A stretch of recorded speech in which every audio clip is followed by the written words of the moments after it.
यदि आप सभी को महाभारत में अपने युधिष्ठिर, भीम, अर्जुन, नकुल और सहदेव को जरूर देखा होगा। ये सब अपने अपने विलक्षण प्रतिभाओं के कारण जाने जाते थे। ये 5 पांडव थे। लेकिन कभी आपने गौर किया है कि युधिष्ठिर एक सत्यवादी राजा थे और युधिष्ठिर को ज्ञान बहुत था, नॉलेज बहुत था। भीम भीम भी बहुत शक्तिशाली थे। अर्जुन के बारे में बताने की जरूरत ही नहीं है, नकुल और सहदेव के अंदर भी खासियत थी। लेकिन मैं क्या बताना चाह रहा हूं कि महाभारत काल से मैं आज तक की बताऊंगा, चाहे वो कोई भी व्यक्ति हो, हर व्यक्ति के अंदर कुछ न कुछ कुछ न कुछ ऐसी कला होती है जो जिसके नाम से वो जाना जाता है, लेकिन एडिशनल चीजें होती हैं जो उसके लाइफ में सर्वाइवल में बहुत काम आती हैं। देखिए, कई बार क्या होता है ना, हमारे लाइफ में टफ टाइम आते हैं। जैसे कई लोग बोलते हैं कि यार मेरे लाइफ में कुछ, मैं ऐसे वर्ड यूज नहीं करता कि बहुत प्रैक्टिस किया मैंने, तो उसको बोलते हैं जो टफ टाइम, आप बोल सकते हो एक बार। तो जो टफ टाइम आते हैं ना, टफ टाइम ही हमें सिखाते हैं। कई बार हमें नहीं पता होता है कि वो टफ टाइम हमें किस अगले सिचुएशन के लिए, कितने बड़े लक्ष्य के लिए तैयार कर रहा है।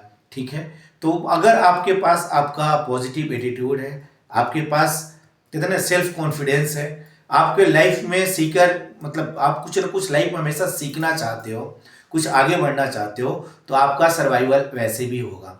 तो अब मैं क्या बताना चाह रहा था, मैं आपको एक इंटरेस्टिंग कहानी सुनाता हूँ कि अर्जुन को एक बार उर्वशी के साथ बोला गया था उनको कि आप इनके साथ एक प्रेम पूर्ण संबंध बनाइए, और जिसको अर्जुन ने उस समय मना कर दिया था। तो उर्वशी ने उनको श्राप दिया था कि एक रात के लिए जो संबंध बनाने के लिए बोला गया था, तो अर्जुन ने मना कर दिया। अर्जुन ने जब मना कर दिया था तो उर्वशी ने क्रोध में आके उनको श्राप दिया था कि तुम जाओ 1 साल के लिए नपुंसक बन जाओगे।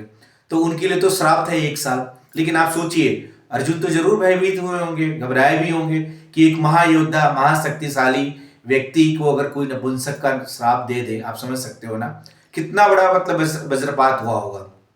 लेकिन वही नपुंसकता का जो श्राप था, 1 साल जब पांडव अज्ञातवास में आए, तो उनके लिए वो जो श्राप था, जो अभिशाप था, वो वरदान बन गया, जिसको अलग अलग रूप में लोग बोलते हैं। क्यों? वो बृहन्नला के रूप में, आप जानते हो जब वो लोग शरण लिए थे तो वहां पे नर्तकी के रूप में और तबला वादक सिखाते थे राजा की बेटी को, और उसमें बहुत काम दिया। सेम उसी तरह भीम रसोइये का काम किए, युधिष्ठिर सभासद का काम किए, नकुल और सहदेव घोड़े और गायों के अस्तबल में काम किए, घोड़े, गाय की सेवा और घोड़े की सेवा किए। तो देखो, आप सोच के देखो ना कि जो इतने बड़े उस समय के साम्राज्य में, आप आज के टाइम अमेरिका मान सकते हो ना, वो लोग, हस्तिनापुर अपने आप में कितना बड़ा था, पूरे वर्ल्ड में, विश्व में, ब्रह्मांड में, चूंकि उनके जो रक्षक थे ना, पितामह थे, और पितामह को वरदान था विश्व के सारे।